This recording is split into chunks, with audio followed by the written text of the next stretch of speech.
ओम नमो भगवते वासुदेवाय। हरे राधे राधे। जय श्री कृष्ण। कार्तिक महात्म्य 18वां अध्याय।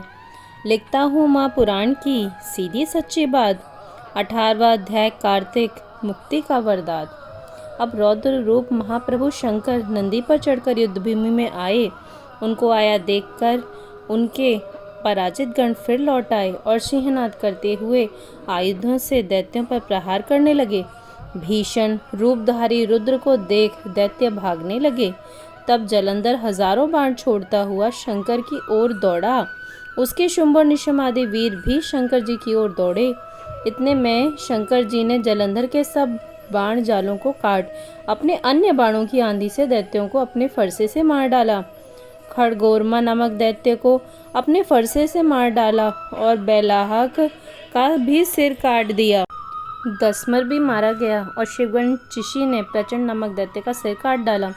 किसी को शिवजी के बैल ने मारा और कई उनके बाणों द्वारा मारे गए। यह देख जलंधर अपने शुंभादिक दैत्यों को धिक्कारने और भयभीतों को धैर्य देने लगा, पर किसी प्रकार भी उसके भयग्रस्त दैत्य युद्ध को न आते देख जब दैत्य सेना पलायन करना आरंभ कर दिया, तब महाक्रुद्ध जलंधर ने शिवजी को ललकारा और 70 बाण मारकर शिवजी को दग्ध कर दिया।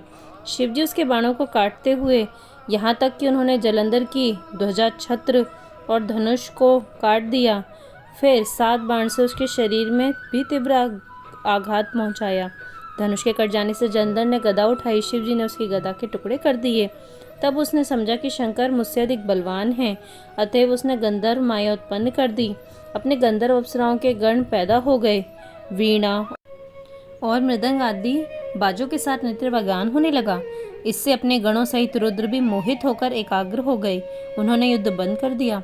फिर तो काम मोहित जलंधर बड़ी शीघ्रता से शंकर का रूप धारण कर वृषभ पर बैठकर पार्वती के पास पहुंचा।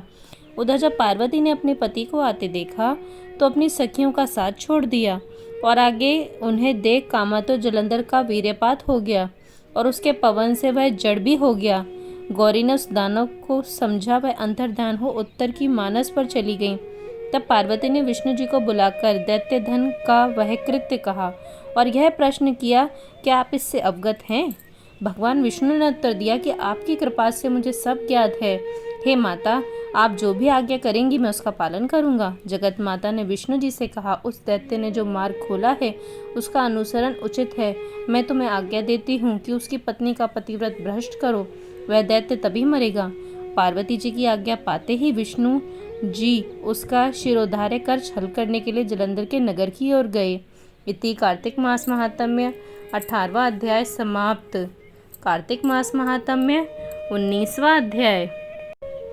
श्री विष्णु मम हृदय में प्रेरणा करने वाले नाथ, सुने महात्म कार्तिक, रखो सिर पर हाथ। राजा पृथु ने कहा, हे नारद जी, अब आप यह कहिए कि भगवान विष्णु ने वहां जाकर क्या किया तथा जलंधर की पत्नी का पतिव्रत किस प्रकार भ्रष्ट हुआ।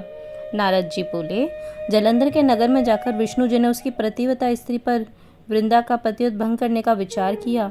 वे उसके नगर के उद्यान में जाकर ठहर गए और रात को उसको स्वप्न दिया। भगवान विष्णु की माया और विचित्र कार्य पद्धति थी और उसकी माया द्वारा जब वृंदा ने रात में स्वप्न देखा तो उसका पति नग्न होकर सिर पर तेल लगाए महिष पर चढ़ा है। वह काले रंगों के फूलों की माला पहने हुए है तथा उसके चारों ओर हिंसक जीव हैं। वह सिर मुड़ाए हुए अंधकार में दक्षिण दिशा की ओर जा रहा है।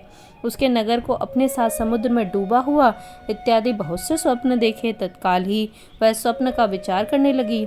इतने में सूर्यदेव को उदय होते हुए देखा तो उस सूर्य में एक छिद्र दिखाई दिया तथा वह कांतिहीन था। उसने इसे अनिष्ट जाना और वह भयभीत हो रोती हुई छज्जे, अटारी तथा भूमि कहीं भी शांति को प्राप्त न हुई। फिर अपनी 2 सखियों के साथ उपवन में गई, वहाँ भी उसे शांति नहीं मिली। फिर वह जंगल में गई, वहाँ उसने सिंह के समान 2 भयंकर राक्षसों को देखा, जिससे वह भयभीत हो भागने लगी। उसी क्षण उसके समक्ष अपने शिष्यों सहित शांत मौनी तपस्वी आ गए। भयभीत वृंद उसके गले में अपना हाथ डाल उससे रक्षा की याचना करने लगी। मुनि ने अपनी एक ही हुंकार से उन राक्षसों को भगा दिया। वृंदा को आश्चर्य हुआ तथा वह भय से मुक्त हो मुनिनाथ के हाथ जोड़कर प्रणाम करने लगी।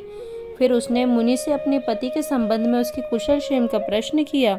उसी समय 2 वानर मुनि के समक्ष जाकर हाथ जोड़कर खड़े हो गए और ज्यों ही मुनि ने भ्रुकुटी संकेत किया त्यों ही वे उड़कर आकाश मार्ग में चले गए। फिर जलंधर का सिर और धड़ लिए मुनि के आगे आ गए। तब अपने पति को मृत हुआ जान वृंदा मूर्छित हो पृथ्वी पर गिर पड़ी और उनके प्रकार से दारुण विलाप करने लगी। उस पश्चात मुनि ने कहा, हे कृपानिधान, आप मेरे इस पति को जीवित कर दीजिए। पतिव्रता दैत्य पत्नी ऐसा कहकर दुखी श्वासों को छोड़कर मुनीश्वर के चरणों में गिर पड़ी। तब मुनीश्वर ने कहा, यह शिवजी द्वारा युद्ध में मारा गया है, जीवित तो नहीं हो सकता, क्योंकि जिसे भगवान शिव मार देते वह कभी जीवित नहीं हो सकता, परंतु शरणागत की रक्षा करना सनातन धर्म है। इसी कारण कृपा करके इसे जिला देता हूँ। नारद जी ने आगे कहा, यह मुनि साक्षात विष्णु ही थे, जिन्होंने यह सब माया फैला रखी थी। वह वृंदा के पति को जीवित कर के अंतर ध्यान हो गए। जलंधर ने उठकर वृंदा को आलिंगन किया और मुख चूमा। वृंदा भी पति को जीवित हुआ देख अत्यंत हर्षित हुई और अब तक हुई बातों को स्वप्न समझा। तत्पश्चात वृंदा सकाम हो बहुत दिनों तक अपने पति के साथ विहार करती रही। एक बार सूरत एवं संभोग काल के अंत में ही उन्हीं विष्णु को देखकर उन्हें ताड़ित करती हुई बोली, हे पराई स्त्री से गमन करने वाले विष्णु, तुम्हारे शील को धिक्कार है।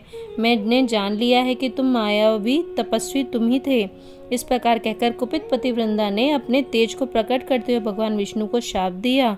तुमने माया से 2 राक्षस मुझे दिखाए थे, वही दोनों राक्षस किसी समय तुम्हारी स्त्री का हरण करेंगे। सर्पेश्वर जो तुम्हारा शिष्य बना है, यह भी तुम्हारा साथी रहेगा। जब तुम अपनी स्त्री के विरह में दुखी होकर विचरोगे, उस समय वानर ही तुम्हारी सहायता करेंगे। ऐसा अग्नि में प्रवेश कर गई। ब्रह्मा आदि देवता आकाश में उसका प्रवेश देखते रहे। वृंदा के शरीर का तेज पार्वती के शरीर में चला गया। पतिव्रत के प्रभाव से वृंदा ने मुक्ति प्राप्त कर ली।